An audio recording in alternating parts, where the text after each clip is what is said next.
Hi guys! So, ukay serye muna tayo guys. May nabili ako guys na ukay sa bayan. So, haggard na lang mukha ko. Pagod na kasi ako guys. Guys pa ako na aking mga pinabili. So, ito ang ating first ukay serye. So, ito is 35 pesos ko lang guys nabili. So, pakita ko sa inyo guys. Trin. So, ayan. 35 lang to guys. So, ito yung 1. Ay, wait lang. So, ito yung first. Second. So, patang sa ito. So, this is it.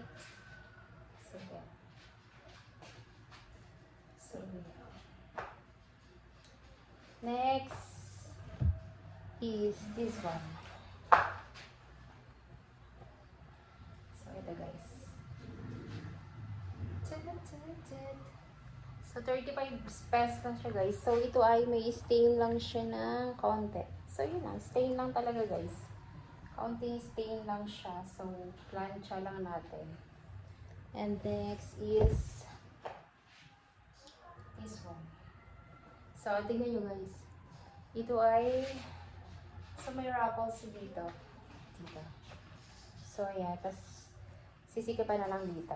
So, ayan. Para may shape ang ating body. And last, so ito guys. Last one. So, ayan. Katulad to guys nung isa kong binili. No, white. So, same lang to. Tsaka dun kay ate. So, same kami ng clothes. So, ayan. Ano lang to guys. 35 pesos. 35 lang siya guys dito. Tapos ang ganda-ganda na niya. So, alam nyo ba guys, naririnig nyo ba yung kaluwad ka ng kanta? So, hindi ko alam kung kasya to. Kasya naman.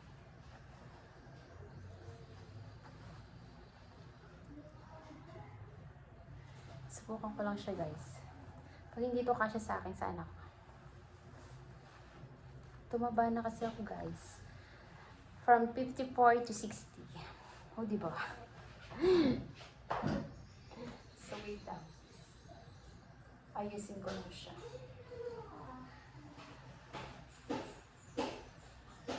So, here.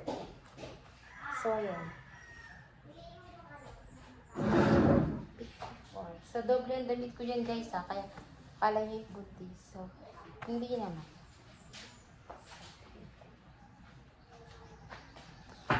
$35 pesos. Yes? Wait.